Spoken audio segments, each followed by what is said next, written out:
List मैं तो कहता हूं 700-800 बच्चों को निकाल के तो रिजल्ट रिवाइज हो सकता है। कुछ तो लोग इन हो और आगे के लिए एसएससी को हिदायत दी जाए कि वो ये गलतियां ना करे। Something is better than nothing. कुछ लोगों का कहना है कि यार पूरा री एग्जाम करा लो एक शिफ्ट में। तो देखिए हम ये सब सोच सकते हैं, सोचने में बहुत अच्छा लगता है, बट आपको लगता है कि एसएससी ऐसा करेगा? आपको लगता है कि कोर्ट ये बोलेगा कि हाँ ऐसा करा लो? संभव सा है, पॉसिबल नहीं। अगर आपको लगता है कि मैं ऐसा करा के रहूंगा तो आप आ जाइए दिल्ली, सब लोग बैठ के बात करते हैं एसएससी से। लाखों लोग बच्चे पेपर दे रहे हैं, 1 लाख बच्चे हम लोग मिलकर के एसएससी से पूछ लेते हैं। सबसे आसान तरीका, एक दिन में जवाब मिल जाएगा, एक दिन भी नहीं लगेगा। आप सुबह आके एसएससी से पूछेंगे, शाम को एसएससी कहेगी बताओ हाथ जोड़ के बाबूजी क्या करना है, क्योंकि सरकार का प्रेशर आ जाएगा, इतने सारे बच्चे आपसे सवाल पूछ रहे हैं, आप गलत हैं। इंस्टेंट रिलीफ का तो यही तरीका है। अगर आपको लगता है कि हमें इंस्टेंट रिलीफ चाहिए तो आप सब लोग जो पीड़ित हैं, जितने भी बच्चे 50-60 हजार 70 हजार 1 लाख, एसएससी ऑफिस आ जाइए, बैठ के बात कर लेते हैं चेयरमैन साहब के सामने। जब हम लोग सब पहुंचेंगे, आप लोग पहुंचेंगे, जो पीड़ित हैं उनके खुद हाथ पैर फूलने लगेंगे। तो एक तरीका तो यह है, अगर आप सोचते हैं कि हमें इंस्टेंट रिलीफ चाहिए, क्योंकि बात यह है कि आगे के लिए सुधार होंगे, वो एक अलग प्रोसेस है, वो साथ के साथ चल रहा है। दूसरा यह है कि इस बार वालों को कैसे न्याय मिलेगा। अगर आपने अभी कोई कदम नहीं उठाया, आपने नहीं सोचा कि क्या करना है, अगर टीचर्स भी जो ये सोच रहे हैं केस करेंगे, अगर उन्होंने फास्ट नहीं किया तो ज्वाइनिंग दे रहा है असिस्टेंट इन सेक्शन ऑफिसर वाली पोस्ट के लिए, इनकम टैक्स की पोस्ट के लिए लोगों को जा चुके हैं, डीवी के लिए मेल लेटर जा चुके हैं, अभी ज्वाइनिंग दे देंगे भाई अगले महीने तक। भले बच्चा 6 महीने में ज्वाइन करेगा, 1 महीने में डीवी करा लेंगे, आपके हाथ में कुछ नहीं बचेगा। आपको बता रहा हूं, आप सोच रहे हैं लोग तो क्या आके वीडियो बनाना और बताना ये हुआ है वो हुआ है से काम नहीं चलेगा। सोल्यूशन, प्रॉब्लम सबको पता चल गई है। अब सोल्यूशन क्या है इसका, कोई इस पर बात ही नहीं कर रहा। प्रॉब्लम यह है कि ना तो शिक्षक एक साथ हो पा रहे, नहीं बच्चे एक दिशा में, तो कैसे जंग जीती जाएगी?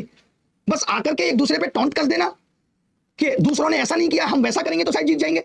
किसी को अंडर एस्टिमेट करना, किसी के एफर्टों को जीरो समझना, गलत समझना भी गलत है। बट करिए तो सही, बताइए कि आपने क्या किया अब तक बच्चों के लिए। एक आध दो एग्जांपल सेट करिए, बताइए कि हमारा प्रोसेस यहां तक चला गया है, बताइए कि हम आज कोर्ट गए और एसएससी ने नोटिस इशू कर दिया, 1 हफ्ते में जवाब देना है एसएससी को। हम लोग 17 दिसंबर से कोर्ट में भैया, जनवरी फरवरी मार्च 4 महीने हो चुके हैं। अब हम उस स्थिति में जब एसएससी से जवाब मांग रहे हैं, तब एसएससी कह रहा है कि मेरे को 6 वीक चाहिए।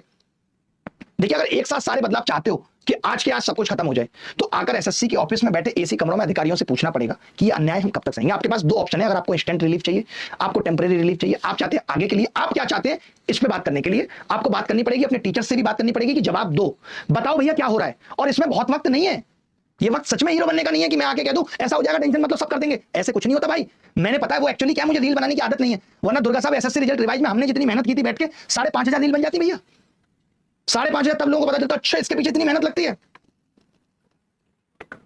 तो ये बात सोचनी पड़ेगी, समझनी पड़ेगी कि आपको करना क्या। मैंने 2 बातें बता दी। इंस्टेंट रिलीफ का एक ही तरीका है, वो है आके एसएससी से बात करना कि हम तब तक नहीं हिलेंगे भैया जब तक तुम जवाब नहीं दोगे, हमें क्लियर जवाब दे दो, और जब तक जवाब नहीं दोगे तब तक हम नहीं हिलेंगे। ये तो है इंस्टेंट रिलीफ।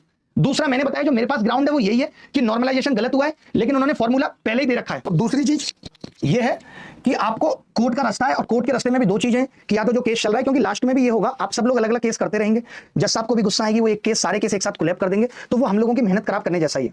क्योंकि हमें इस बात का भी ध्यान रखना होता है कि जज साहब का टेम्परामेंट ना खराब हो। पता चल रहा है रोज एक पिटीशन लग रही है, उनका मूड खराब हो गया, यार मैं इस पिटीशन को सुनूंगा ही नहीं, हर रोज एक ही मुद्दा लेके चले आते हो। तो ये सब चीजें भी ध्यान रखनी पड़ती हैं कि जज साहब का टेम्परामेंट ना खराब हो, वो खुश रहें, उनको सच में लगे कि हाँ जेन्युइनली बच्चों के साथ गलत हुआ है, तो इन सब चीजों पर बात करनी पड़ेगी। बट अभी हालात ये है कि शिक्षक ही आपस में बात नहीं कर रहे कि यार ये प्रॉब्लम है। पहले प्री के एग्जाम के टाइम पे सब तब भी बात कर रहे थे, मीटिंग कर रहे थे। आज तो मीटिंग का लिंक क्रिएट करके भेज दो तो भी कोई ज्वाइन नहीं करता, और वो तभी संभव हो पाएगा बच्चे ही शिक्षकों को भी साथ ला पाएंगे। कोई एक बच्चा ऐसा जो सारे बच्चों को लीड कर सके, या 5 बच्चों की एक ऐसी कमेटी बना लीजिए जो सारे बच्चों को लीड कर सके, वो एक ग्रुप बना ले, उस ग्रुप में सारे टीचर्स को लाके, ताकि बच्चों के सामने टीचर्स को भी ये डर रहता है कि यार अगर हमने जवाब नहीं दिया, टीचर आपस में कुछ भी कर ले, बट बच्चों के सामने उनको भी जवाब देना पड़ेगा। उनकी जवाबदेही है कि भाई आप क्या कर रहे हो हमारे लिए।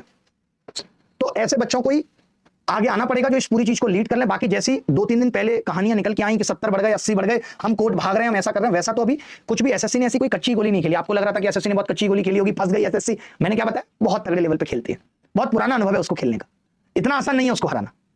तो 2 ही सॉल्यूशन है, आप डिसाइड कर लीजिए और विद इन 2 डेज डिसाइड कर लीजिए।